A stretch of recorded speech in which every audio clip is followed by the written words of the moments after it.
Good afternoon, Seattle, and welcome back for what might be the final time to Le Freres Heureux. Our Frasier retrospective is coming to a close, if we ignore the fact that a revival is possibly happening. Yeah. And we are winding down to our final disc of the show, final 5/6 episodes of season 11. I am Fraser. And I am Ewan.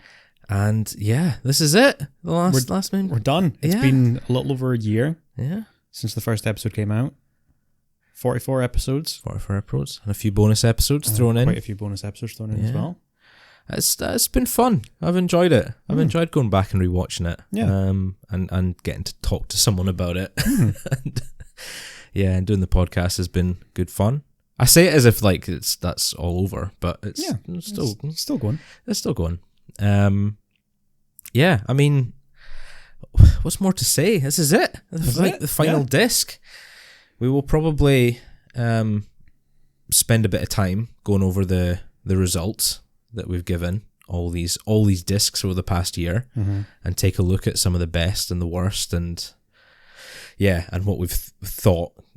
Collate all of the results into one handy pie chart, I hope. I had a look at them as I was putting them in. There's some interesting stuff in there. I gotta tell you, there's some definitely very surprising results on what episodes and what seasons we seem to like the most. And good, that's what I want to see. Go over that. I want to see the stuff that kind of comes out of left field that we weren't expecting. We got to get the last little bit of info. Last little bit of data into the spreadsheets after this episode, and then we'll be ready to blow your mind with some pie charts. I can't wait. I'm honestly so excited for these pie charts, these graphs. I hope they're good. I hope they're colourful and full of rich, insightful data. Yep. Yeah, that's just what you want from a podcast. Rich, insightful data. That's exactly it. Forget the humour and... Oh no, who cares about humour? Casual chat, you want that data. Who cares about being funny? Yeah. We're being right, and that's what's important. Okay then, well, for the last time, let's kick off the last disc. Season 11, disc 4. We have Miss Right Now. Not in any way related to Miss Right, who we did meet earlier on in the season. We have Frasier, who's fresh off the back of meeting his matchmaker, Charlotte. He hasn't stopped thinking about her. At the very end of the previous episode, where he can't get her out of his head, and he knows that she has a boyfriend and is kind of looking for ways to move on, to forget about her, because he appreciates the sanctity of a lady in another relationship. Yes. And he doesn't want to get in between them, but yet she persists in his mind. We get a lovely guest star in this episode. Yeah, the wonderful Jennifer Tilly. Love Jennifer Tilly. She's so great, fantastic. She's really great in this as well. She's so funny. She leans so far into like the sort of attractive bimbo-esque character, and just it absolutely nails it. I think she's probably the best thing about the episode. Oh, yeah, absolutely. So Jennifer Tilly's character's, I can't remember her name. Kim, sorry. I knew it was like a short name. Yeah. That was Meg, but yeah, Kim.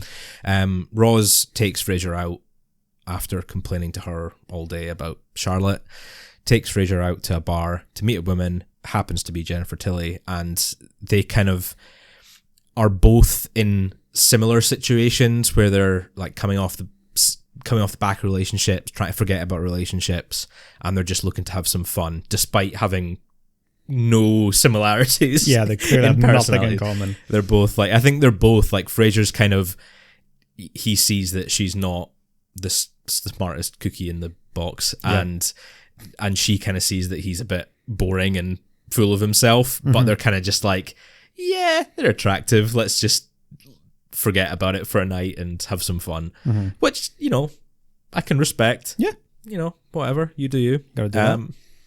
So they head back to to Fraser's apartment, and yeah, just interruption after interruption.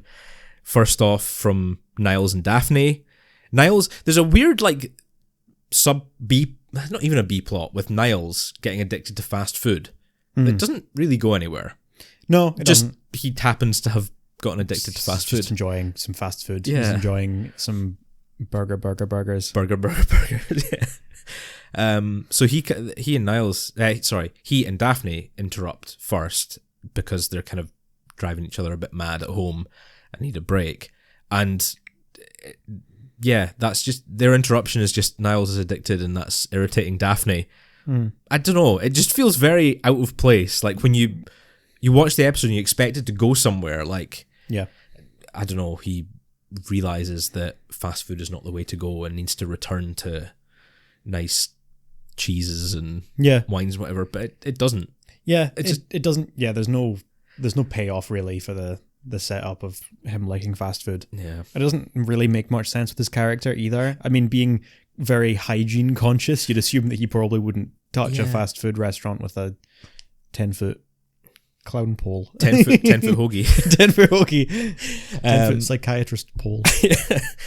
And even if it was like sort of, he's still panicking about having a kid soon, and that's kind of the reason that he's looking for a bit of an escape, something like that would even justify it a little bit. Yeah. But there's nothing like that. They have the setup that the reason that they went there in the first place is because Daphne was having pregnancy cravings. Yeah. And I feel like you probably could have done something more with that. Like Daphne's eating a lot of fast food and Niles is put off by it, and I don't know, he's trying to convince her to eat fancier food. Yeah. And that's causing a bit of conflict between the two of them. That would at least kind of be something. Yeah. Maybe not the most interesting story, but that'd be something. Yeah, still better than what we get. So they're the first to interrupt, and then it's Martin and Ronnie who are entertaining Ronnie's mother, her very traditional and prudish mother. Yeah. Doesn't allow them to sleep in the same house. She's very put off by Martin, even just like sort of touching her shoulder to lead her through the room. Seems like a bit of a character. And yeah, they come and interrupt right as Frasier and Kim are getting down to business. He's put like whipped cream down his chest with his open shirt as they walk it. Yeah, it's a mess, but also hilarious. It is very funny. And finally, after they're escorted out, we get Charlotte, who comes back from a camping trip with her boyfriend, who is introduced in this episode. Yeah, we did see him at the start. Played by Aaron Eckhart. Yep. Who's, I only really know him from The Dark Knight. Yeah. I don't know if I've seen him in much else. Oh, what was the one, was it White House Down? Oh, was he in that? The one he was, there was two of them, wasn't there? There was two of them and he was in one of them. There's Olympus Has Fallen, is the one with Gerard Butler. Yeah. And then there's White House Down. Yeah, White House Down has Jamie Foxx as the president. And Olympus Has Fallen has Aaron Eckhart as the president. Yeah? I think. I don't think I've seen either of them, but yeah. Because he's in the sequel. There's the one in London as well. And I'm pretty sure Aaron Eckhart's in that as well. Fair enough. So I think it's those ones that he's in. Cool. And I think those are the only things that I've seen him in, really. He's got a decent career behind him. Yeah. But I've not really... He was in... There was a film called Thank You for Smoking, which he was in. Oh, yeah, I know the one. He was in, more recently, I don't know when, maybe around 2012, 2013, I, Frankenstein. Oh, yeah. Which is sort of like reimagining modern sequel, sort of, to Frankenstein. I have not seen that. It did not look very good. No. But he is in that, playing... I, Frankenstein. Frankenstein's monster. I think his name's Adam in it. Adam I think the whole thing is that he goes by Adam. He's a really good actor, though. I think he's great. He's really good. Even in this, he's... I really like Frank as a character. I think he's a lot of fun. I think because I don't know if I've seen Aaron Eckhart doing anything else funny. Not really. Like you say, the main thing that I know him from, and probably a lot of people know him from, is The Dark Knight, where he's playing a relatively serious character. Yeah, I'd say so. I mean, it's sort of a little bit goofy because he's Two-Face. I mean, right? Like he's a cartoon character, villain, I guess. But, relatively serious version of that character, and he's pretty straightforward. Whereas seeing him be like really kind of comedic and goofy and a bit of a bit of a himbo. Yeah. It's a lot of fun. I think he's a great character. I think so too. I think he's great. He gets more screen time in the next episode. Yeah. He's kind of just introduced here. But he's great. What was I saying again? Yes, so Charlotte comes back and they've been away on a camping trip. She has left because she threw her keys at a skunk and needs her spare keys to her office to go and get freshened up. And that's kind of the final nail in the coffin for the evening with Kim. They both kind of realize, like, yeah, it's clearly not happening tonight. Let's part ways. And they're both kind of cool with it, which is nice. And because Frasier has made it clear that it's like he's trying to get over someone else, and Kim realizes like, oh, that's the someone else, and sort of wishes him luck, which is sweet. I think it's nice. I think it's sort of nice. Kim. Yeah, she deserves better. She does, but she knew what she was getting into. Yeah, no, that's true. She was, and that's they sort of spend the evening together. Frasier and Charlotte. He's kind of trying to wedge his way in a little bit, but also be supportive of her with Frank. They've had a little falling out while they were away. And after they're interrupted again by Martin and Ronnie, who finally tell her mother where to go, she kind of realizes, I've taken your advice and I've said sorry to Frank and we've made up, and he's kind of like, yeah. Very somber ending to the episode. That Frasier realizes that he can be a friend, but in being a friend, he's going to be supporting their relationship, which is not really what he wants. And I think it's quite sad. I don't know. I think Kelsey Grammer does a really good job this last disc, and to be fair, in the Matchmaker, in the previous disc as well. I think I think he really shows his acting chops. Yeah. And I don't know if it's maybe just me, but watching him not be this over-the-top, goofy, womanizing character, and actually being quite sincere and trying to impress Charlotte, and then when they're together, he's very funny, and I mean, it's Laura Linney, so she's going to work well with anyone. Yeah. But the two of them, I think, work really well as a couple. They bounce off each other really nicely. And I really like Frasier in this last disc. I think it's... Yeah. I kind of feel sorry for him for once, you know, it's... no.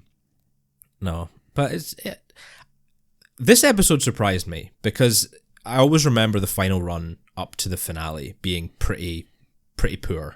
Yeah. But this disc in its entirety has impressed me, actually. But this episode in particular, I think, is really very funny. Yeah. In no small parts, Jennifer Tilly.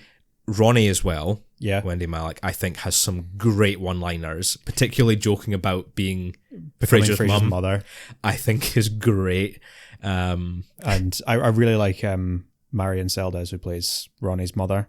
Yeah, she's very funny. She is good. I mean, she's just playing a pretty straightforward character. Yeah. She's this sort of like conservative, like older woman. I don't know how old she's supposed to be. Yeah. She doesn't look. She's not like old. Yeah. Presumably she's supposed to be kind of 70-ish. Yeah. When Martin says like, "Oh, you don't look a day older than when I last saw you," and he's saying, "You think I looked like this when I was 40?" Yeah, it's very funny. Which is great. Yeah, yeah. I think this episode's got a lot of stuff to love. The bits that let it down are the kind of the Niles plot that doesn't really lead anywhere. And maybe just I don't know, maybe an overall just it needs to be a little tighter overall. I know that's a very loose criticism. Yeah. It just feels a little bit, this happens, then this happens, then this happens, then this happens. There's not... Yeah. I don't know. I see what you mean. It's a very hard thing to describe when you're not a smart man. I don't think there's an awful lot lacking from the episode. I agree. I don't think it's perfect. I don't think it's one of the best episodes of the show, but I really enjoy it. Yeah. I think I'm realizing now, it's probably not entirely this, but I think part of the reason that they put in the Niles plot is probably just because they wanted to make a pun calling Jennifer Tilly a big double juicy. Oh, think they probably came up with that joke and then reverse engineered it into a B plot about Niles wanting fast food. Gotta respect that. Gotta respect the hustle. I mean, all due respect, Jennifer Tilly is a big double juicy. I mean, she's an incredibly attractive woman. Yeah. Have you watched the new Chucky series? I have not. It is on my to-watch list. Yeah, I've watched some of it. I don't think I've actually gotten to the point where Jennifer Tilly is introduced. I think I only watched the first few episodes or something. But she's very good in that. She's still very attractive. Yeah. And she's in her 60s, and she absolutely does not look like she's in her 60s. Someone said I was, talking about her being 63 or 64, and I thought, like, no way. I genuinely thought she was maybe 50. She's aged very well. She has. Very well. She was in Cheers. Was she? She was. She actually dated Frasier before. As a guest star, or? As a guest star, yeah. Right. Or like a little one-off. Yeah, it's just in the like one episode. Part, yeah. Actually, the first episode that Lilith was in, I didn't actually know because I've not seen it, but what happens in the episode when Lilith is introduced is Frasier goes out on a date with Lilith. It goes really badly, their first date, and they decide not to talk to each other. Then Sam sets Frasier up with someone that he's dated in the past, who's Jennifer Tilly's character. And Frasier, so desperate to find a relationship, gets engaged to Jennifer Tilly. And then it presumably doesn't go anywhere, and she's never seen again. But, yeah. That sounds like the Frasier we know. Yep. Yeah, definitely. Yeah, and I thought that was funny. That's something that is never discussed in Frasier is that he was engaged again, very briefly. Yeah. Oh, well. So, am I right in thinking you gave it a decent score then? I did. I gave it a 4. Good. So did I. Yeah. I was quite surprised. Yeah. Yeah. No, I think I'm kind of in the same boat as you, where the sort of right towards the end of the show, especially, I mean, last week I was not very generous. I wasn't very favourable with the episodes last week. But yeah, these ones I definitely think are a lot better. Mm-hmm. This disc as a whole, this is probably the highlight. We'll see. Okay. And a lot of that is down to Jennifer Tilly, but also like Aaron Eckhart's great. We get more Charlotte, which is great. Yep. I really like the Martin and Ronnie subplot. Yeah. Wendy Malick's just great. She's very, very funny. There's something about her that's just so... Her presence is just welcome. Mm-hmm. You know what I mean? It's just anytime she's on screen, it's it's going to be good. Good. I'm glad we're in agreement, because I was kind of worried that I was over loving this episode. No, not at all. What it should have been. Not at all. I think it's great. Good. So we move on then to And Frasier Makes 3, which continues the kind of narrative with Charlotte and Frank as well, and then kind of shoves Frasier right in the middle of it. Mm-hmm. He's kind of decided that he is gonna try and get in the middle of the two of them, and he is gonna try and just go for Charlotte because he sees that there is something there. And I think at the start of the episode we see, is it this episode or the previous episode that we see Roz kind of comment on it? It might be the previous episode, actually. They meet in Cafe Nervosa, and Roz kind of says, like, as an objective viewpoint, oh yeah, like, there's something there between the two of you. Mm-hmm. And that kind of convinces Frasier that he wants to... He doesn't explicitly say break them up, I don't think, but he wants to get her, and he wants her out of the way. Him out of the way. Mm-hmm. And that leads to the three of them going on many dates. Yep. Each like sets up dinner for him and Charlotte, and then Frank comes along, and the two of them are very similar in character. They well, not in like career, but in their interests and in their interests outside. Frank's a big nerd about wildflowers and Irish literature. Yep. And he speaks French. Yep. Which Aaron Eckhart actually speaks. Does he? Yes, Aaron Eckhart is fluent in French because he was previously in a past life a member of the Church of Latter-day Saints. And are they French? No, but he did missionary work in France and Switzerland. Are the Latter-day Saints French? No. And then he has since left the church, which is probably, I mean, they're probably not as bad as some people, but still, I don't know. I know nothing about I don't know if it's that good to be a Mormon. Are they Mormons? Okay. That's the That's all right. Okay. Mormons. I don't really know a an huge awful lot amount of about knowledge it. in that. Yeah, we don't get many Mormons in this country. No, that's true. Okay, so Aaron Eckhart, the Mormon, they're both kind of, it's funny because he's so oblivious to what's going on, and I think Charlotte is to an extent as well. But he, they're having dinner together with wine and flowers, and he's just kind of sits down like, "Hey guys, how's it going?" and just kind of gets on with things. They come around for a dinner, like a date night, quote unquote, to watch DVDs. And he brings his own DVD to come and like join in, and it's so funny when Frasier picks that over. What is it? It's When Harry Met Sally versus The Perfect Storm. Yeah. And he picks When Harry Met Sally, thinking that that's Charlotte's choice, and it turns out to be Frank's choice. Like, yes, I knew he'd love this one. When Harry Met Sally is a good film. I've never seen it. I think it's a pretty good film. I don't think I've seen The Perfect Storm either. I've not seen The Perfect Storm. No.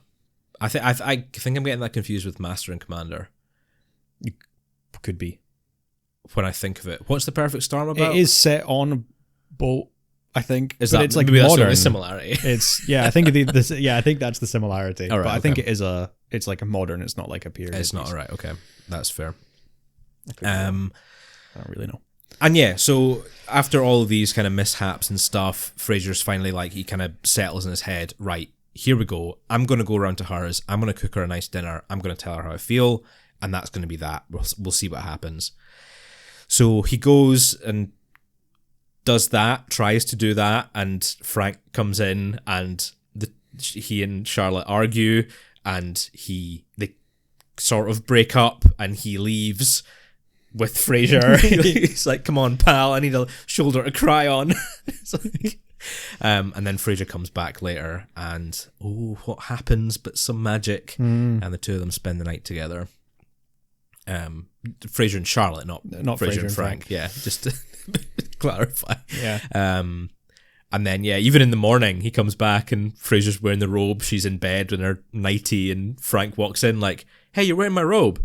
Nice." And it's just like, he just doesn't notice. He's so oblivious to what's going on. Yeah. But yeah, Charlotte kind of makes it final with him, and while she's doing that, there's sort of a subtle plot point weaved in there that Frasier doesn't notice initially, that she's moving back to Chicago in 3 weeks, I think it is at that point. These episodes all kind of take place pretty much one back after to the back, other. yeah. And yeah, Frasier doesn't know about that yet, but they kind of decide to start dating, or they're at least going to meet for coffee and lunch and whatever. Frank's away. We don't see any more Aaron Eckhart, which is a shame. But he gets a pretty good episode here. So he does. And yeah, that's the focus of the episode. There's not really a huge B plot. There's a small one with Roz and her criminal boyfriend, which leads absolutely nowhere and does nothing other than kind of poke fun at the fact that she's dating someone who was in prison. Yeah. And that's it. Yeah. There's no, there's not even there's no payoff at all. There's no reason for that plot other than this is what's happening in the background. So I don't really know what that's all about. But that does mean, however, that we get more time with Charlotte and Frank. Yeah. Which I have. It's good. No argument from me. Yeah. Yeah. How would you rank it then? So I think it's good. I don't think it's as good as Miss Right Now. Yeah. I like that we're seeing more of Frank because, he's great when he's set up in Miss Right Now, and it's good seeing a lot more of him and getting a chance to see how funny he can be. And also, again, like I said in the last episode, more Charlotte is always good. Yeah. But it's not amazing. Like I say, it's not as good as the previous one. I gave it a 3. Okay. Pretty standard episode. Some good bits, some not quite as good bits. The whole episode kind of just has the one joke that, it's sort of Frasier being on dates with Charlotte and Frank. Yeah. And some of those jokes are very funny, or some of the times when they tell that one joke is funny. Sometimes it kind of falls flat. I agree. And And I think for that reason, I was a little bit more critical than you. I gave it just a 2. Because, as you say, Aaron Eckhart's great, Laura Linney, great. I just wish it was a better episode that they were in, because, as you say, it is just the same scenario 3 or 4 times throughout the episode. And I don't know, it does have its moments, but it gets, by the 3rd time, when they're having dinner and Frank comes and interrupts, you're kind of like, come on, like, I get it, it's funny, he's great, but like, let's move it forward a little bit. Yeah. So, yeah, I debated giving it a 3. I debated it rating it a bit higher, because it does have some good moments, but I think the plot really lets it down. Yeah. I think they could have done something a bit more imaginative here. I don't know what, but yeah, just kind of, as you say, the same joke over and over again. It's just, nah. However, my highlight for the disc does come from this episode. Fair enough. And I will. I think I might possibly know what it is. You actually might, because it's hilarious. Just as a guess. Yeah. Okay. Yeah. So that's kind of the end of Frank. Yeah. And the proper start of Charlotte, I suppose. Well, for 3 weeks Frasier and anyway. Charlotte now actually being in it together. Yep. So we move on to Detour, which is a bit of a departure from not only previous episodes, but also most of the other episodes in Frasier. Yeah. It feels very, very different. It's not set in Seattle for one. Well, for the most part, it's not set in Seattle. Frasier and Charlotte are off on a bit of a road trip. They keep missing the train. He's given her a lift, and he offers to drive her. She's going to, where is it again? Some is it Spokane? No, somewhere the Midwest. Midwest, like Women's Association are doing a talk on something. I don't know. She's given a speech and needs to go out and travel. So he offers to drive her, and their car breaks down in front of this big old house. Gives very Hills Have Eyes, like Texas Chainsaw Massacre vibes. This creepy old family that lives in the house. Their grandmother's died, and they're all upset about it. And they've got a creepy son who still lives with them. And it's all, they're great. They're very funny, but it's a really weird vibe. Yeah, compared to other episodes that we've just watched. And I think that lets it down a little bit. Yeah. Personally, I think Frasier and Charlotte have to stay the night while they fix the car up. And it's just, it is something out the start of a horror film. Like, and that is how it's played and how it's like implied. But for an episode of Frasier, that the tone is, I don't know. I don't know if it works completely. You have to lean into it. You have to accept that they are doing something different and weird and just go with it. Yeah. Because if you try and resist it, you're going to hate this episode. And I think that's how I felt about it watching it previously. I really didn't like what they were trying to do here, so I really didn't enjoy it. This time I tried to lean into it a bit more, and you do get a bit more humor out with the family and the guest stars as well. I mean, all 3 of them are great, fairly well known, and fairly notable as well. Yeah. I think that if you just sit back and enjoy it, I think you enjoy it a lot more. Yeah, I think I'm the same. The previous times I've watched it, I've not liked the episode as much. I think this is one that's kind of similar to what we were saying about Freudian sleep last week. Yeah. That it's very different from the rest of the show, and that's probably why a lot of people don't like it so much. This is probably another one that will jump to the top of people's lists if they're thinking of like bad Frasier episodes, because it's very different. But unlike Freudian Sleep, I don't really dislike that it's different. I have sort of mixed feelings because I still think a lot of the jokes are very funny, but also it is a pretty significant departure. It's not that good. Yeah.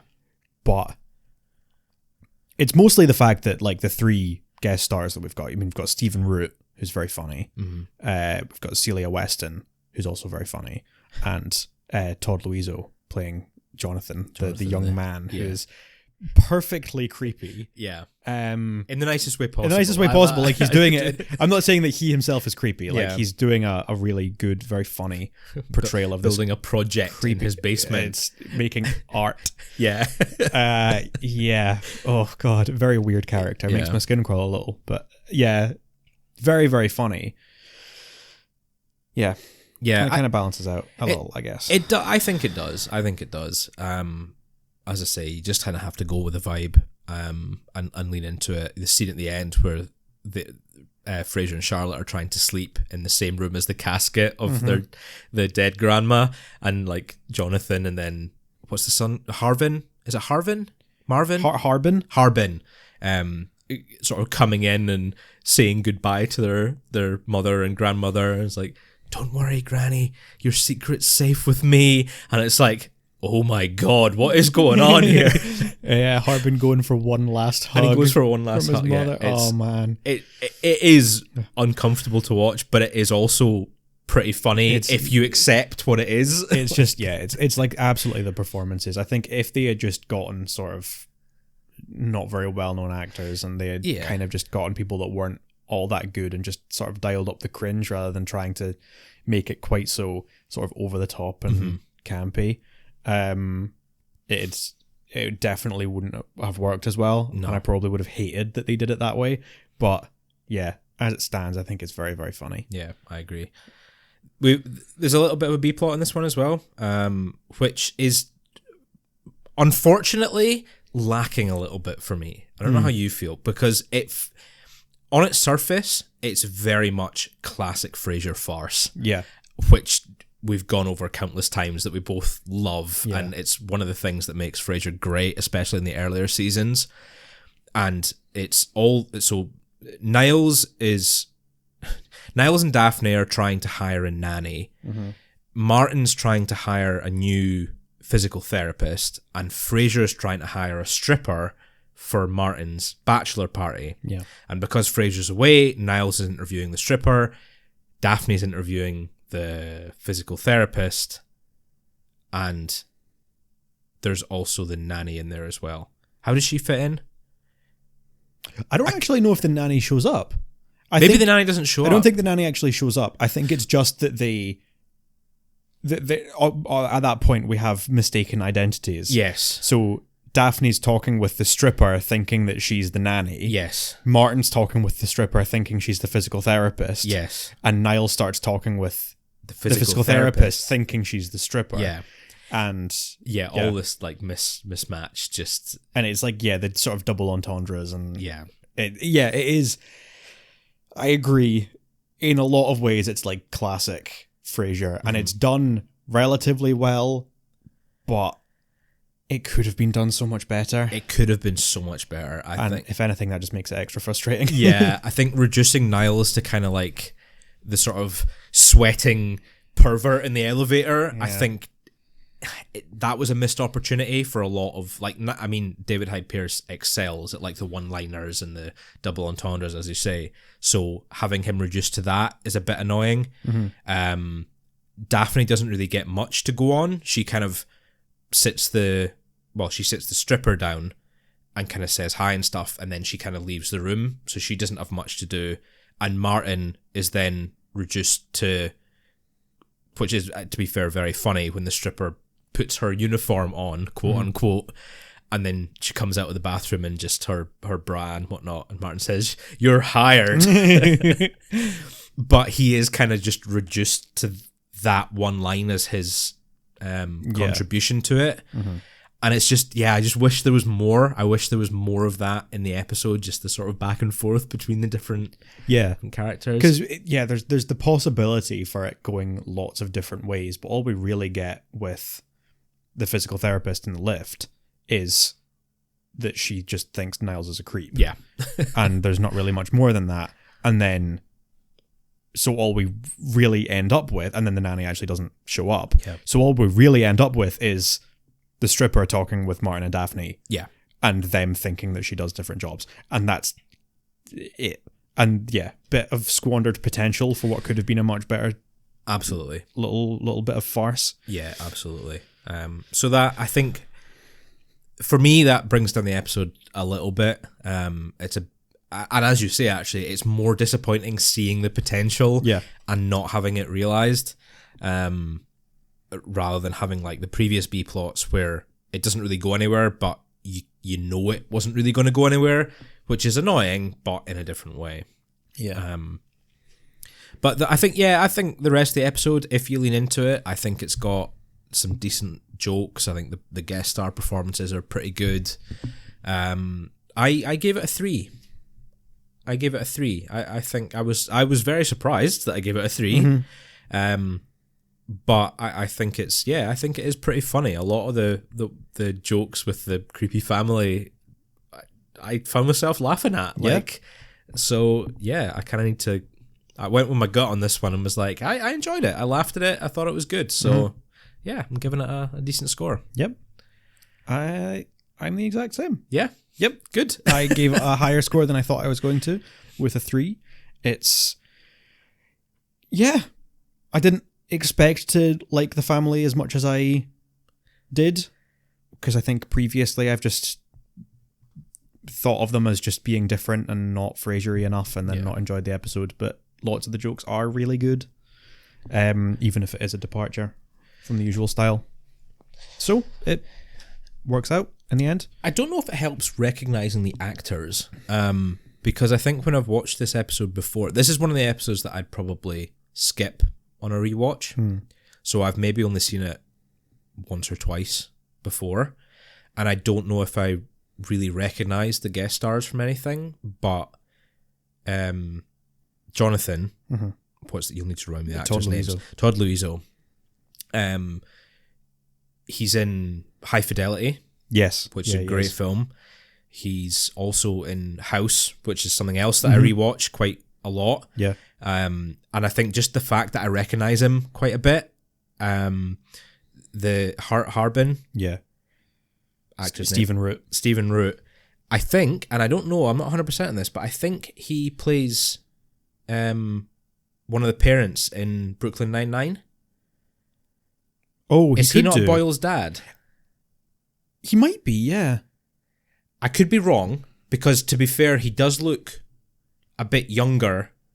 The character looks a bit younger in Brooklyn Nine-Nine than he does in this. Yes, that's true. So I could be wrong, but I definitely recognize him from somewhere, and I thought it was that. One of the things that it's not actually 2 films that I haven't seen, but 2 of the things that he's best known for are Office Space and Dodgeball. Is he I know he's the guy in Office Space with the glasses. Yeah. And also he's on Vince Vaughn's Dodgeball team. Okay. In Dodgeball. Yeah. Yeah.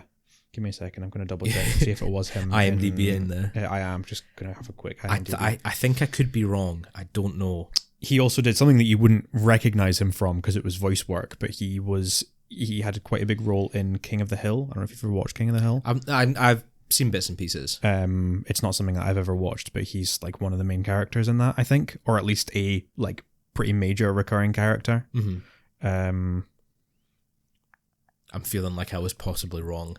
No, Lynn Boyle. There you Lynn go. Boyle here. It is him. Brooklyn Yeah, Nine-Nine, it is him. Cool. Yeah. Oh, he's not in many episodes as I thought. He's only in 4 episodes. He's only in apparently. a few. Yeah. I thought he was in more episodes than that. He is very funny in that as well, though. He is. So I think really maybe I don't really recognize the mother from much, but I think maybe just recognizing those 2 characters on this rewatch, I think helped a little bit, enjoying their performance. Yeah, Celia Weston had more kind of bit parts. I had a look at her IMDb page. There wasn't much that was like really super well known or like major roles in anything. Yeah. She was in Modern Family. She had a quite minor role. I think she was maybe in like 5 or 6 episodes of Modern Family. She was in The Village, the M. Night Shyamalan film. Oh yeah. But I don't think it was a particularly big role. Okay. That's actually another one that I've not seen because I can't stand M. Night Shyamalan. So I like The Village. Underrated film. Okay. People hate on it, and I disagree. Yeah. Fair enough. Okay, but yes, no, I agree. I think that definitely like those actors are very funny, and I think recognizing them helps. Having them be recognizable figures helps. Like I say, if they had gone with people that weren't well known or that were just sort of phoned it in, inexperienced actors, and just And yeah, it doesn't just went weird with it rather than actually making it a little bit more unique and a little bit more personality to it. Yeah, it wouldn't have worked. But I'm glad that it does, and I'm glad we're not. I'm glad rewatching these episodes and not hating them as much. Yeah, as in my memory, like I do enjoy, and I don't mind being proven wrong. Rewatch them. And the next one is maybe a little bit similar in that aspect. We'll see. Crock Tales is, I think, maybe similar to Freudian Sleep in the way that it does something a bit different. Yeah, and that I think a lot of Frasier fans put this pretty low down on their lists. I don't know if that has something to do with the comparison to the next episode, which is the finale. Yeah. But it's, I don't know. I didn't end up hating it. I thought it was not great, but fine. It's basically a flashback episode.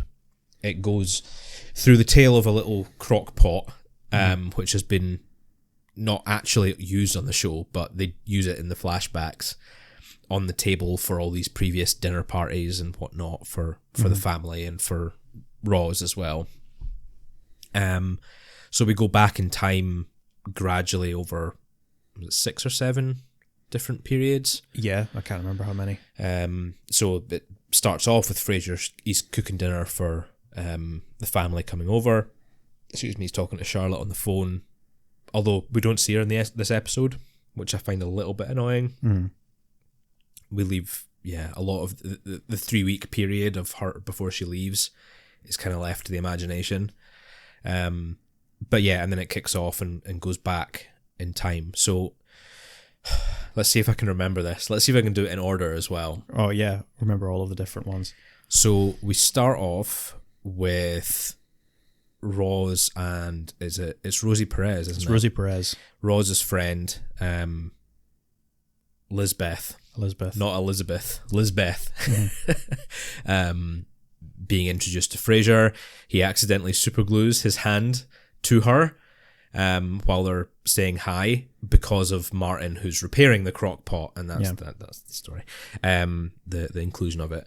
And yeah, they both realise that they don't want to go on this blind date, and they use their what do you call it? Like a safety word? Little code words to let Roz know that they're not interested. And they both kind of pick up on it as well. They both realise what they're doing. They've both got their code words, and they've both used their code words immediately. Yeah.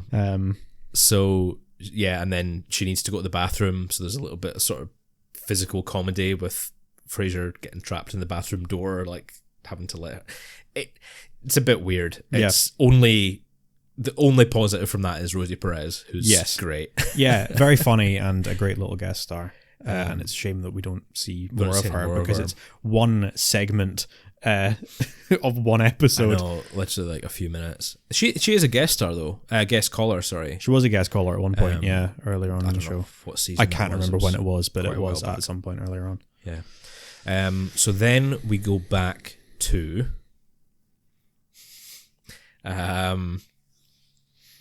Is the next one after? I don't know. So the next one after that would be the one when Niles and Daphne have just come back from their honeymoon, I think. No, that's the first this is episode. The one. That's the first part. So then what's the next? So then it's after that is it's when Daphne and Niles have finally slept together for the first time, and was it Roz's birthday? Yes, that when it was Roz's birthday, and it's also Cinco de Mayo. Yeah, and then there's the joke with the fireworks going off and Daphne and Niles going for a quickie. And so they've slept together for the first time, and Niles is being very coy, but also kind of rubbing it in Frasier's face.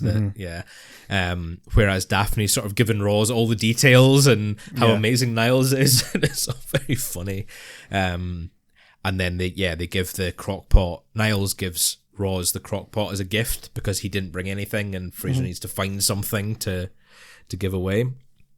And then as you say, they go off. Niles and Daphne go off to her room for some evening entertainment. And we see the fireworks going off in the background. And then we go to Independence Day. Is that the next one? I guess, yeah. The next one would be the 4th of July one. The 4th of July. So, Frasier's dressed up as Uncle Sam, and he gives Martin a pair of wireless headphones to watch his... noise-cancelling headphones to watch his baseball game, I think it is. Yeah. And then he and Niles and Daphne all get caught out on the balcony. The door handle breaks off.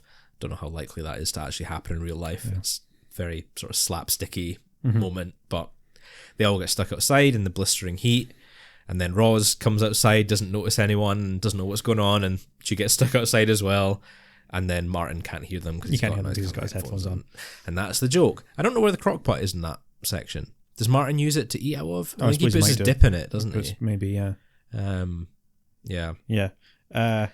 There's a line in this when Daphne's talking, obviously Daphne being English, doesn't really care about 4th of July, but she says that she's getting together with some of her English friends for an Ugly Americans party for the 4th of July, and they're gonna not use the metric system, and they're gonna they're wearing wearing polyester and watching the football and whatever. I have since had, inspired by that, I had an Ugly Americans party last year. I got to tell you, it's a lot of fun. It's a fun theme for a party, just making fun of Americans. Sorry, Americans, but it's a lot of fun. I mean, you guys could have a Ugly Scotsman party. Yeah. And to be fair, I'd love to see that. I'm not going to lie. Having a Scottish themed party would actually everyone in the kilts with their See You Jimmy hats on. Yep. Drinking beer. What kind of sports do we do? Football? Rugby. Yeah, eat some haggis. I'd enjoy that, man. That'd be good fun. That'd be a fun party. That's basically what Burns Night is. That's true. We make fun of ourselves. Wasn't Burns Night yesterday? No, it's this week, is it not? Is it this week? When is it? Is it not the 20th? 27th, is it not? I don't know. I could be wrong. I don't know. I don't really follow. Okay, yeah. Yeah, I know more about American holidays, like Independence Day, than I do about our own ones. I suppose. And we've got St Andrew's Day as well. That's sort of the Scottish national holiday. Yeah, where we make fun of ourselves. So don't take it personally, Americans. Yeah. So then we move on to, I don't know what is it. Thanksgiving, I think it is. And so Frasier and Roz is season 6. So Frasier and Roz have been fired. Niles is living at the Shangri-La and is in midst of a divorce with Maris. So they're all miserable, and Roz has had Alice, so she's looking after her, and joined a phone chat line for adults to pay the bills. And then, there's not really... What happens there? Nothing, really. Daphne thinks that... Oh, she thinks she's going to get fired. She thinks she's going to get fired, and there's a misunderstanding because Niles is drunk, and he says something about he's going to tell Daphne how he feels, and then there's a miscommunication. Yeah. Dr. Crane is going to tell Daphne tonight, and then Daphne misunderstands that she's getting sacked, and... Yeah. It's fine. It is what it is. There's nothing really to it. And I think the last two are probably my favourite, because I think they capture the vibe of seasons sort of 1 through 3 a lot more. And let's see if I can remember what happens in each one. Not much. What happens in the next one? That's really bad. Oh, I can't remember. I remember what happens in the final one, but I'm sure there's that one as well. Yeah, there's the kind of season 3 one. What have we got? Oh man, all I can think about is the wigs. The wigs are in this episode. I mean, obviously the wigs are going to be their own thing to talk about, but because Frasier doesn't have his wig in the second to last one. Yeah, he only has it in the final one. In the last one. Thanksgiving. The one 1996, the synopsis on the Frasier wiki just says Niles is married to Maris, Roz is single, and Frasier has more unsuccessful dates. Is that the one where he's He sees off the woman in the elevator. Evelyn Griebel? Evelyn Griebel. And you get better remember the name Evelyn Griebel because you're going to be hearing it a lot more. And then... So he thinks that relationship's going somewhere, and obviously it's not. And then doesn't he immediately get He gets a phone call. Gets a phone call saying, "I'm not interested." Yeah. Thank you for a terrible date, but I'm not interested. Pretty much. And then the final one is just kind of them back in their season 1 personas, where Martin and Frasier are kind of button heads. Niles is married to Maris, so he's trying to appease her over the phone for whatever reason. Roz comes by. Daphne's playing the innocent psychic, calls Niles Miles. Yeah. And I think that, to be fair, that segment is by far the best and most accurately portrayed. It is really funny seeing Jane Leeves go back to season 1 Daphne because they're totally different characters. Season 1 Daphne and season 11 Daphne. Yeah. So seeing her jump back into it is, absolutely. But so that's the final one, and then we kind of get the flashback to the present day, and everyone's Niles and Daphne are married. Roz is coming over, and Martin's with Ronnie, and everyone's happy and everything. And it feels like a very wasted opportunity for, I don't know, for comparing how things were to how they are now. Because going back through each of the years, it just doesn't give us a full picture of how things were in their own right. It kind of relies on you as the viewer remembering a lot of the things going on at that period. Yeah. And for us, who've watched the show countless times, that's fine.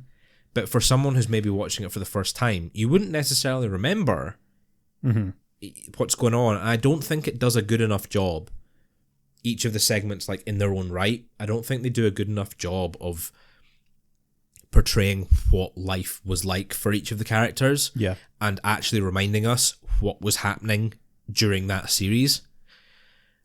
Which is a real shame, because I think the episode does have potential. And yes, it is a bit out there. It's a bit different. It's not your standard 3-act plot, but they tried something new. Fair enough. Yeah. I just kind of wish it was better, and I wish they'd hired better costume designers for this episode, because I don't know what they were smoking during this episode. The wigs look terrible. The wigs they look are so bad. It honestly looks like they've run down to the nearest costume shop, picked up a bunch of them, and bought and just used them for different scenes. In one of them, I think it's I suppose it'd be the season 8 one, where there's the jokes about Niles and Daphne having just slept together for the first time, and Daphne's got like a beehive. Yep. She never had hair like that. Nope. Why did they give her hair like that? I don't know. Why did they give her a 1950s beehive wig? I don't know. No idea. She looks like a diner waitress. She looks so weird. It's not even that. It's the wigs look so fake. They look as visibly well. Fake. They're the wrong color. Yeah. They're really dark, very clearly cheap looking. Yeah. Yeah. Not good. Not good at all. It's just weird. It just feels like it feels like a conscious choice that they've made, and it did not pay off at all. It doesn't feel like, we didn't realize how bad they looked. You must have realized how bad these wigs looked when you picked them out. Surely. So I don't know if there was a sort of purpose behind it, if it was sort of an in-joke that the characters had changing hairs. I don't know. I have no idea. I have no idea. Not a clue. But yeah, easily the easiest way to remember this episode is remembering the bad wigs. Yeah. And yeah, much like the bad wigs, I don't know. They have their ups and downs. Yeah. These segments, but overall, I don't think it pays off what they're trying to do. No. I don't think it's awful.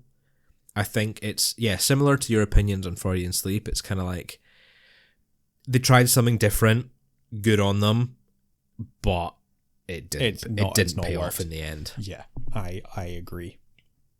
So what would you give it? How many cups? How many cups of coffee? I gave it 2 cups of coffee. 2 cups of coffee. I didn't have the heart to give it a 1 because I think it does have its moments. I think there are some funny jokes. I think the season 1 segment I think is actually really done really well. I think it really reminds you of what things were like back then.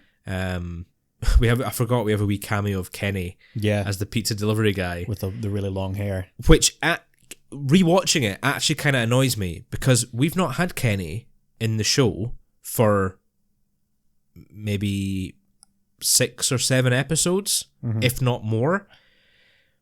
He then pops up and you kind of it takes a second for you to recognize him and realize who he is. And if you're not paying attention, he's got another silly wig on as well. Got a long wig, yeah. You might not click immediately, which I think it's yeah. There's actually a bit on the IMDb trivia page for this episode. Someone put like the pizza delivery man is Kenny Daly, and it has like 15 out of 20 people found this interesting. And it's like, that's not really a piece of trivia, but I think it really shows that so many people, if they watch the episode for the first time without the context of, watching the show religiously like we have, or watching all of the episodes pretty much back to back, you might watch it and not realize who that is. Yeah. You're just like, oh, it's a guy. Which is sad because it's a good opportunity for, relatively funny. Yeah, and for what's to come in terms of Kenny's of plot, his storyline. Yeah. So how did you? So I gave it a 2 as well. Pretty much the same reasons. I kind of like the fact that they did something weird. Clip shows generally are annoying. When a show reaches the point when they're doing a clip show, that's sort of when you know that they're going downhill. Yeah. But I've always kind of liked the idea of doing a clip show that, if I ever ran a sitcom, what I would do is do a clip show of clips that we haven't seen before. Yeah. Maybe like deleted scenes or like scenes from someone else's perspective or something like that, where like you're still going back to previous bits of the show and getting a chance to explore some concepts that maybe you didn't do the first time, but you're not just showing the audience stuff they've already seen. So I like that they've done that. Yeah. It's just a shame that none of them are particularly funny or interesting. They do, I think, probably too many, to be totally honest. I would say so. Maybe if they did like 3, if they kind of did one sort of right when Daphne and Niles first got together, one sort of around the season 6 mark, where with Frasier and Roz being out of work, and then one that was like right the way back at the start of the season 1 thing. Yeah. But they just elaborate on them a bit more. That would work so much better because I think, yeah. They've not got enough time to do anything interesting.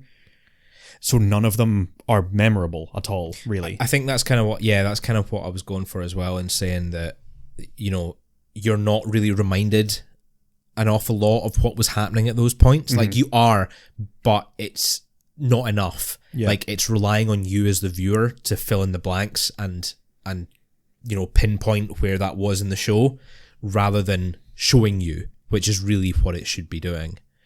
It's funny you say that about the sort of clip shows and stuff, and yet you refuse to watch Community. And one of the best things... I don't refuse to watch Community. I've watched Community. Yeah, I hate Chevy Chase. One of the best things to come out of Community was those style of episodes, which they have done a couple of times. Yeah.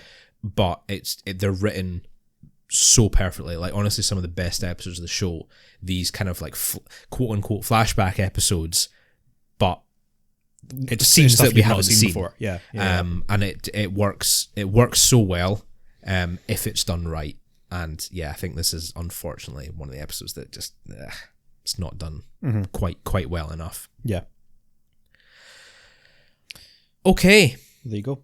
That's Crock Tales. That is Crock Tales. And with Crock Tales out the way, then we move on to our final episode, the finale of the show, a two-parter, Goodnight, Seattle. And I'll get it out of the way now.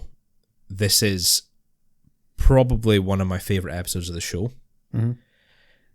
It's probably one of my favourite finales of any show. Yep. I think it is pretty close to perfect, to be honest. Which is maybe a strange opinion given the rest of the season. I don't know how I know it's pretty fondly regarded, but I don't know how people stack it up as sort of, their top 10 of the show or whatever. But I think it just absolutely it nails every aspect of what makes Frasier great. Yeah. You've got the humor, you've got a great narrative, it's very well paced. It is paced out over 2 parts, but I think it benefits from that. Personally, I think it works well. And yeah, and the acting as well here. I can't not cry at this episode. I always tear up at the end of this episode. It's so well done. It's so perfectly scripted and acted by the cast. Absolutely nails it. So let's get into it a bit then. Yeah, I just wanted to get that out of the way and just set the scene that the scene for how it's a great episode. Yeah. Any criticisms that come with it are secondary to how good it is. So we start with Frasier and Charlotte. They're kind of saying their goodbyes. She's moving off to Chicago. And yeah, like previous episodes, they keep getting interrupted. We get Daphne's brothers make a reappearance. Well, Simon makes a reappearance, and then we get Richard E. Grant and Robbie Coltrane as guest stars for Stephen and Michael, respectively. They kind of crash Frasier's house. They they couldn't break into Niall's apartment, so they come over here instead or something. Well, they did break in. They went and they left their bags there. Oh, right, okay. Because they make a joke about like, we left our bags in your guest room, and they're like, well, how did you get in? And he goes like, how did we get in? They're so funny. They are amazing. Really, really fantastic. So they're coming to kind of congratulate Daphne on her pregnancy and on giving birth, and just kind of, I guess, reminding us that Daphne still has family in the show, because Gertrude's kind of written out. There was a bit of debate as to whether she was actually in this episode or not. When we were discussing it before, she's not. She's not in it at all. So her last appearance was in Maris Returns. And Daphne's when she has one line in Daphne's baby shower. Fake baby shower, yeah. So we have them coming over, and we have Kenny making an appearance as well. He pops in, and he's not delivering pizza this time, but he is debating going back to becoming a DJ after he's filled in that morning on Frasier's show. He took over and did his whole DJ shtick. In place of Frasier, who slept in with Charlotte. Yeah. And then, Martin and Ronnie are there as well. They're going out to dinner. And Frasier's just kind of fed up. He's just trying to get rid of them all. Simon hits on Charlotte in the kitchen. That's kind of the final straw for everyone to just get out. But having the whole cast there, I don't know, it works. Yeah. Just having everyone there and having all these little jokes. Niles is it this part or is it later on? I think it's the next scene, isn't it? When Niles gives Daphne the little speaker for her belly. Yeah, I think that's the next bit. That's the next bit. Yes, yeah. And this, it kind of leads into Frasier and Charlotte getting their final goodbyes. They're playing Scrabble and getting words wrong, and she says goodbye after a couple of mishaps. They bump heads, and it's all very sort of sitcom-y and romantic, and they have to say goodbye 3 times, and she heads off. But, even though she's only been in the show 5 episodes at this point, over the course of 7 episodes or so, 5 appearances, you do miss her. You're kind of like, you know, they were getting on well. It's a sweet, bittersweet, romantic ending. Yeah. And that is the last we see of Charlotte. You know, it's the first 5 minutes of the episode, of the first part of the episode. You know, she's off, and that's that.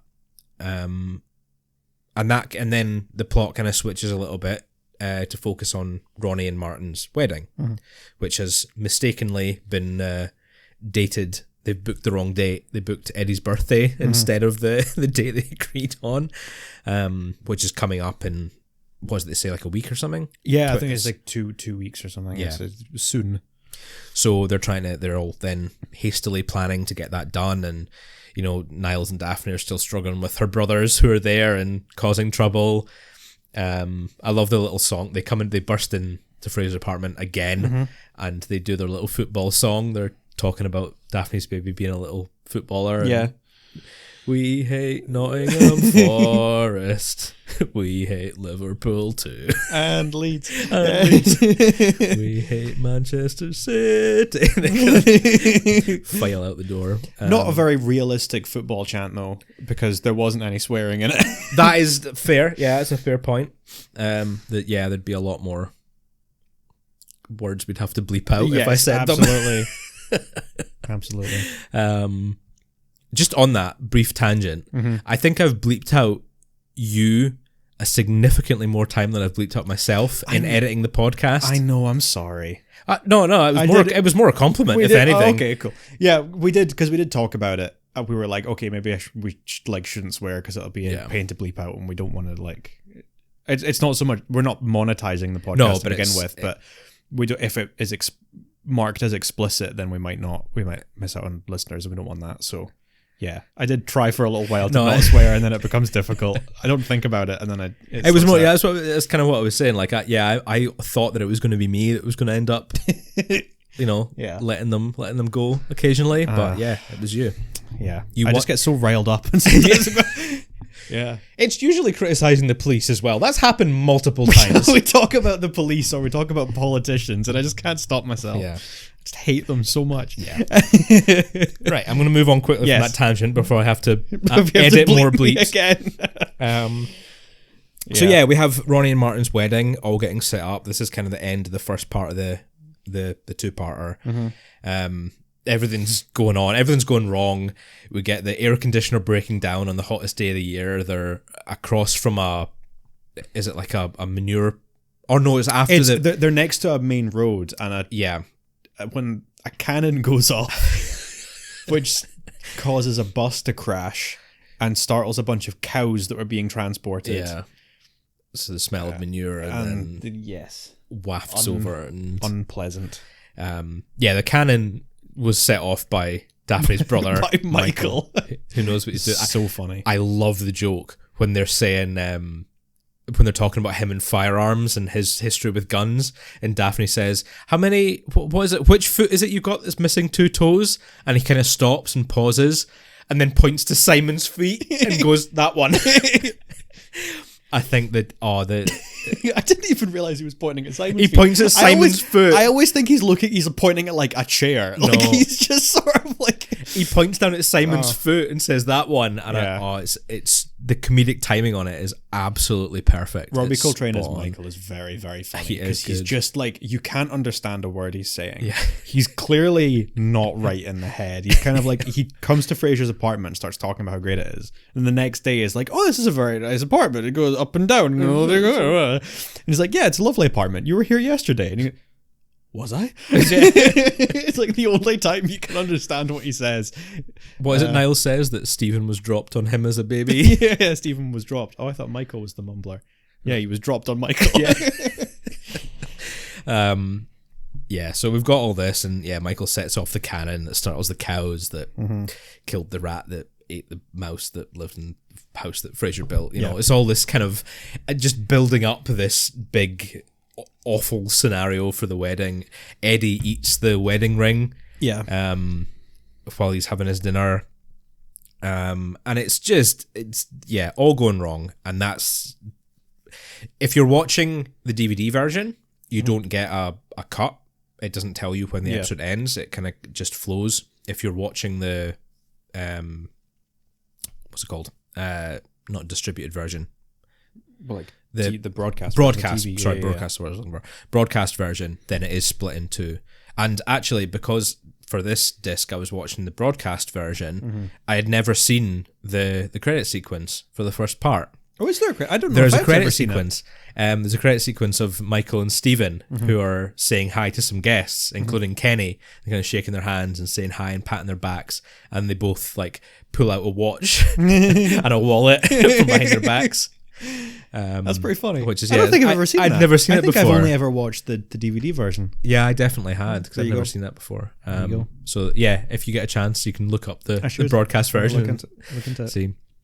And the second half of the episode, we are kind of trying to mitigate the disaster of what's going on with the wedding. Niles and Daphne take Eddie to the vets.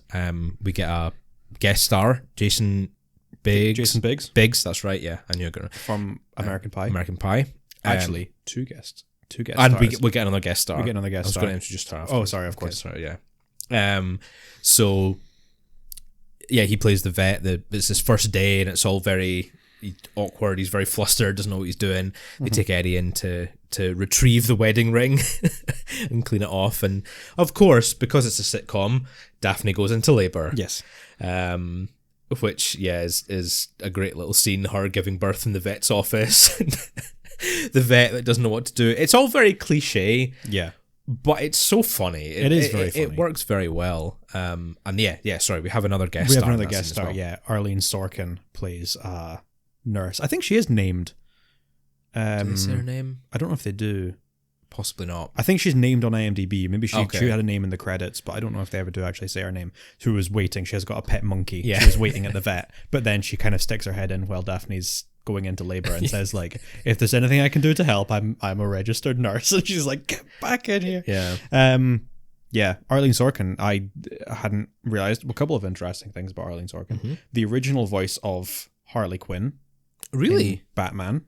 The animated series. Oh, wow. Because now a lot of people know that Tara Strong voices Harley Quinn. Yeah. But Arlene Sorkin was the original voice, and it wasn't until the early 2000s that Tara Strong took over. I didn't know that. I believe. I could be slightly wrong, but she did voice Harley Quinn in several projects before Tara Strong became pretty much the only voice.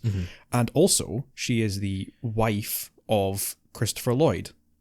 Not Back to the Future's Christopher Lloyd, the writer who wrote for Frasier. Yeah. So there you go. Those are two interesting facts. Facts about Arlene Sorkin. And she's a great little guest star as well, actually, to be fair. I think character. She's pretty funny with her little monkey. So we don't, it's not, I know I was saying it's kind of like a classic sitcom scenario, but it's not really stretched. It's not played out for too long. It's very much, the joke is she's going into labour in the vet's office, and then the next scene she has given birth. Yeah. They don't go into a huge amount of detail or stretch it out for the rest of the episode or that. I kind of appreciate that. I don't. Pregnancy episodes are such a cliche. They're such a trope. They are. There's like every sitcom has probably done a pregnancy episode where people are stuck somewhere. Elevator pregnancy or go home. Elevator pregnancy, taxi pregnancy. Which Frasier has done, I guess. Lockdown pregnancy. Yeah. So, yeah, I do appreciate that. And they give birth. And it's all very sweet. And we have... He's not named until later on in the episode. But it's... they name David. Yeah. Name their son David after... David Angel. Who passed away in 9/11. One of the producers... Well, one of the writers of the... Was he writer as well? And kind of showrunners. He was one of the three writers. Which that's sort of the start of me tearing up, is this scene when you kind of think about it and you're like, that's such a sweet it is a tribute to him. Little thing to put in. And then we have Martin, Ronnie and Frasier come to visit the vets and, catch up and see what's going on. When Niles opens the door, he's feeding the monkey, the nurse's monkey, and it's like, Martin says. It's like, you were no prize pig at that age either. Yeah. And they get let in, and Martin sees his grandson for the first time, and it's all very sweet.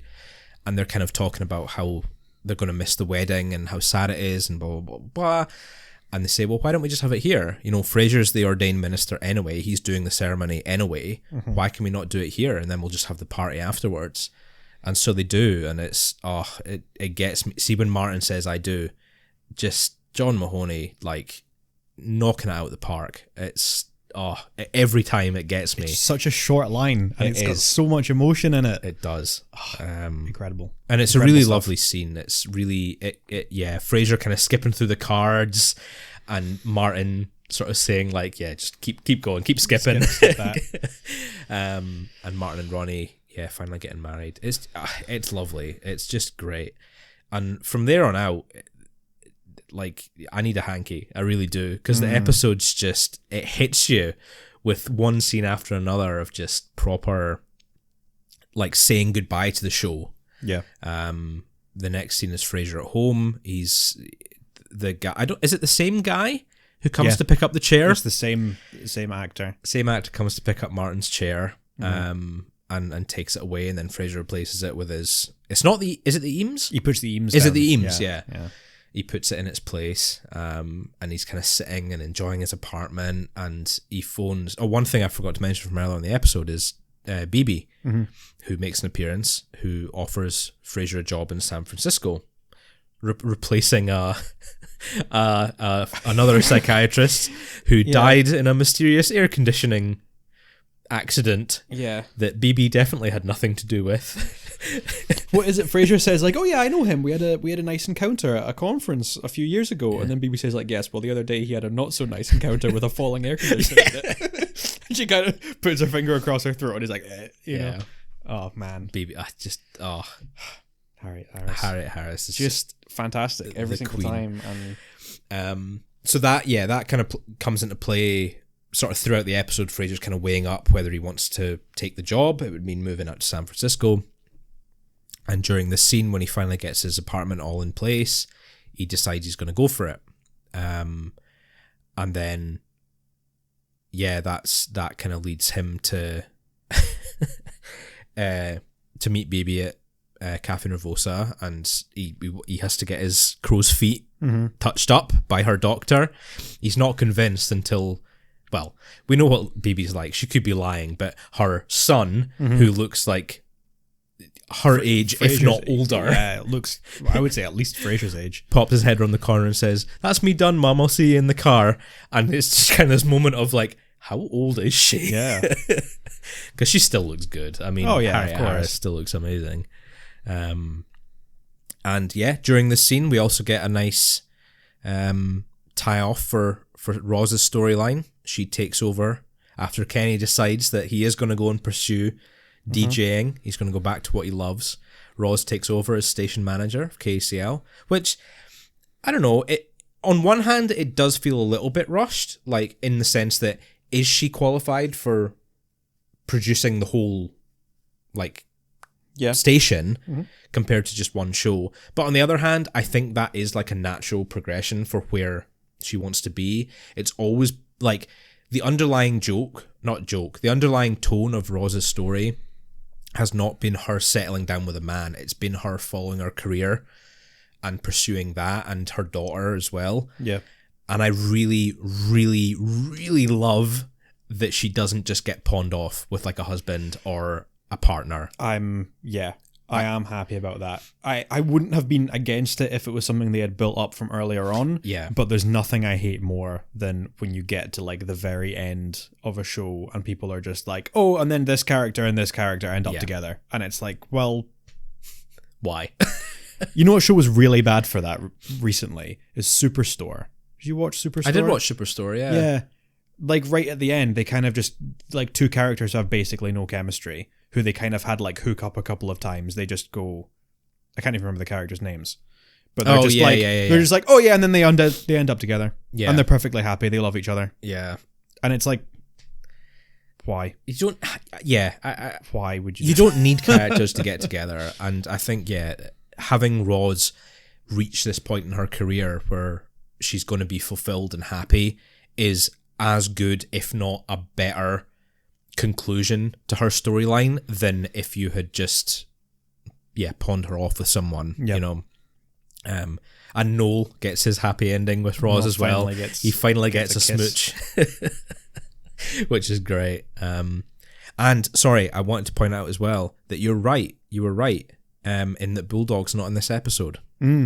Which is my one criticism. It is for this episode. Yeah, it's kind of annoying that he's not here. It seems like it would have been an obvious choice for someone to stick in at the end. I don't know the finale. What the reasoning is behind it. I couldn't find a reasoning behind it. He was probably like the most prominent secondary character outside. He had main cast credits. He did have main cast credits. He was on the box art of the DVDs for like a season or two, kind of in the middle. So it is a little weird that they didn't even just get him back for even a minor part. They've got a decent amount of KACL stuff going on with the like station manager replacement stuff. Kenny going back into DJing. It would have made a lot of sense for him to be there. It would have.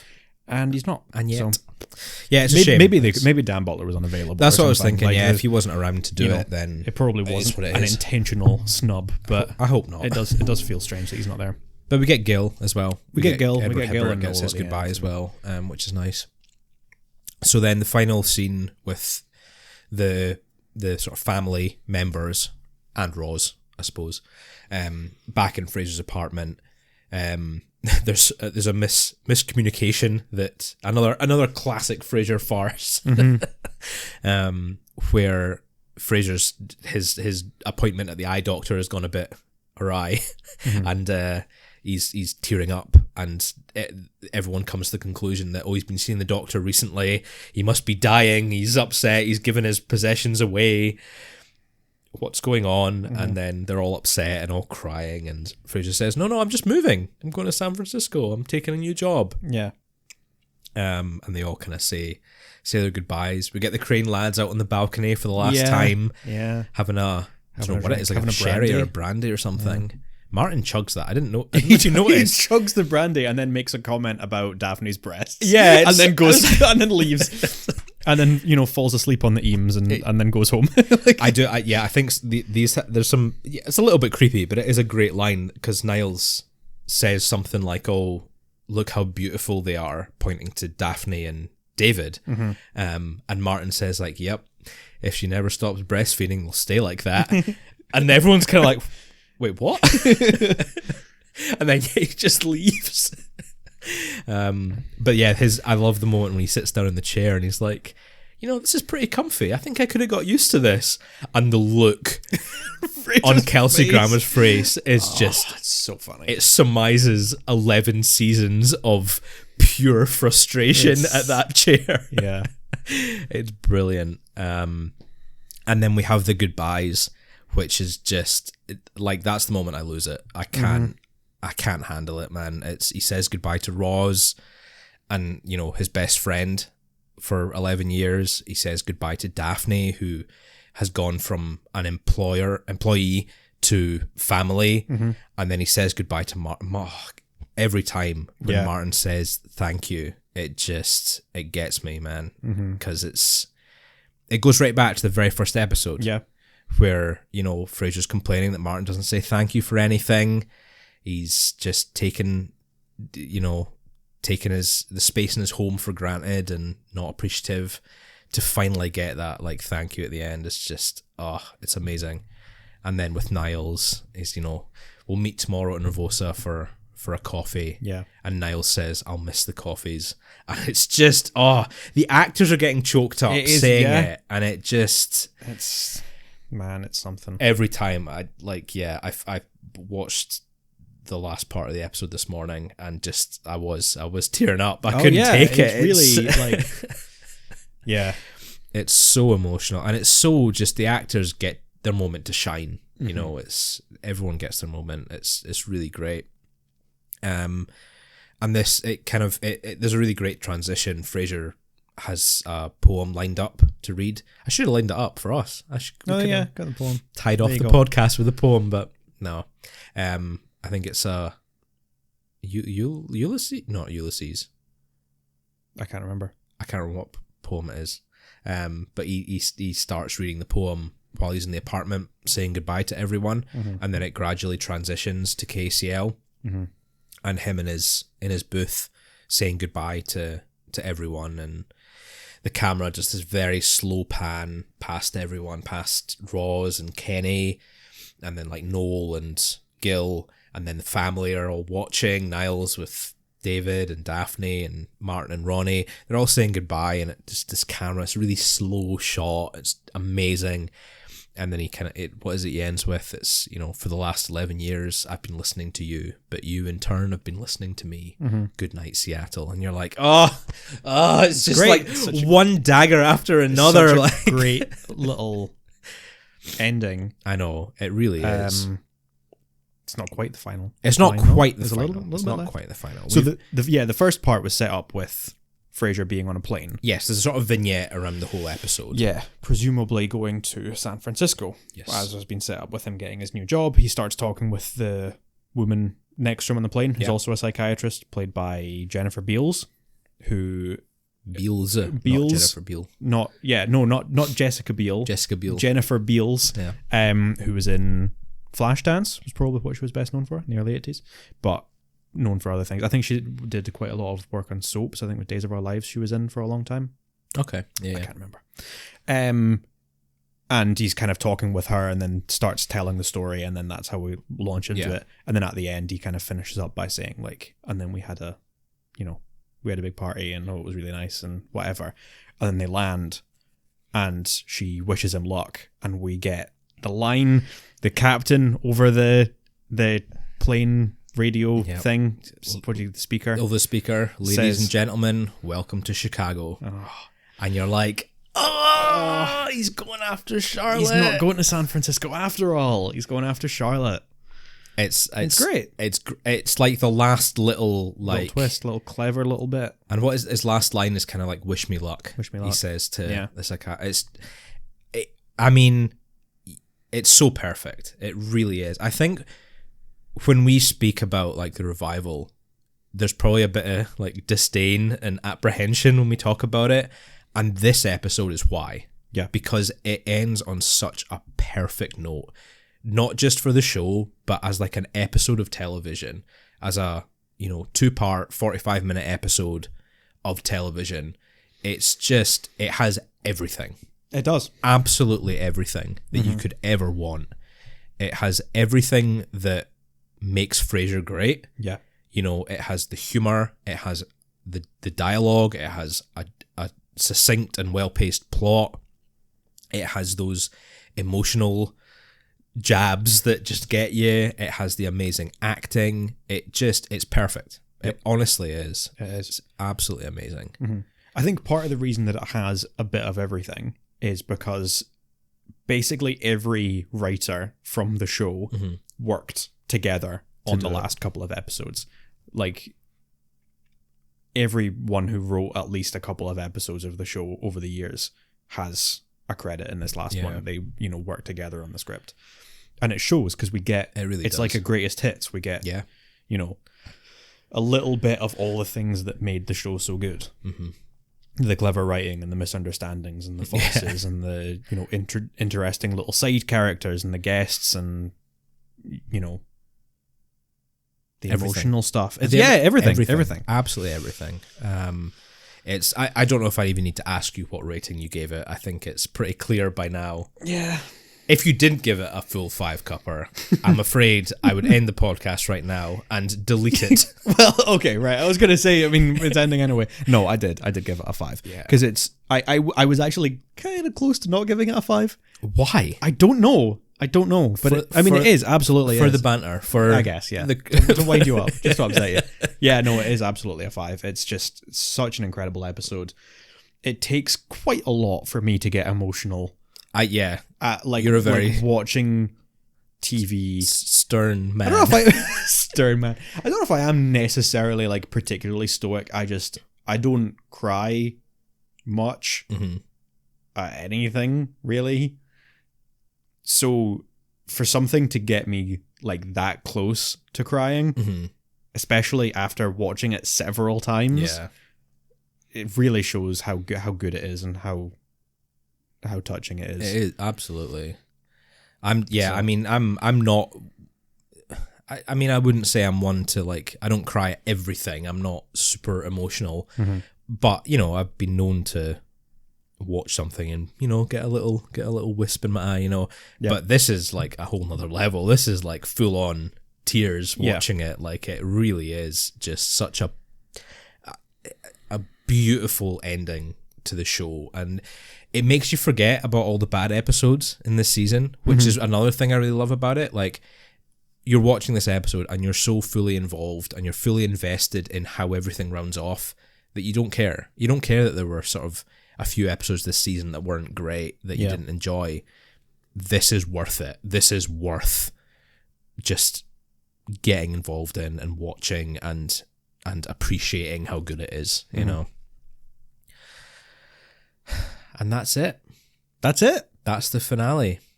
What more do we have to say? Yeah. We've made it through the full 11 seasons of Frasier, all 44 DVD discs. Yeah. All 102. Something, 200 and something 200 episodes. I can't remember how many episodes it is exactly. Let's see. 6 times 44, 264. 264 episodes, but I think there's 5 episodes on some discs. Oh, I guess if you count the two parters as separate episodes, 264. There we go. I think that was some quick maths. I could be wrong. 250 plus. 250 let's plus, go with that. 250 plus episodes. I don't really want to clog up this episode too much with sort of additional announcements or anything like that. I will say that we will be back for a final bonus episode to review and discuss our best and worst rated episodes and any other anythings that come up. Yep. But other than that, you know, is there anything else you want to say on our? I don't think so. No. I mean, we had some goals. We did. That we kind of hoped to hit in terms of like listeners and you know, number of downloads and stuff like that, and we've hit them. We have, and then some. Yeah. We were aiming for about 10,000 by the time the show finished, and we've already hit. I think we're nearly 15,000, or maybe just hit 15,000. Yeah. So, you know, thanks everyone for listening. Thanks for listening. Thank you for listening. That's it. We tell you every time, but we appreciate it. You know, I think it's been so much fun, and I want to say that we would have made it through if we hadn't had the listeners that we did. To be perfectly honest, I don't know if we would have. I think if we had got a couple of seasons in and absolutely no one was listening and it wasn't enjoyable, people weren't interacting with us or anything, I don't know that we necessarily would have continued. So it is thanks to everyone who has listened and has got in touch and made jokes and memes and whatever else on Twitter, on Instagram that has pushed us to keep going and to finish off this wonderful podcast. And who knows, if there is a revival, maybe we will be back. Maybe we'll be back for some additional episodes. But we will see how it goes. So for now, if there is nothing further, then I will say, have a great day, good mental health, and thank you for listening. Good night, Seattle. This has been a Happy Brothers podcast. Make sure to follow us on Twitter and Instagram @HappyBrosPod. All opinions are our own, and as always, special thanks to Leah O'Donnell for the show's artwork.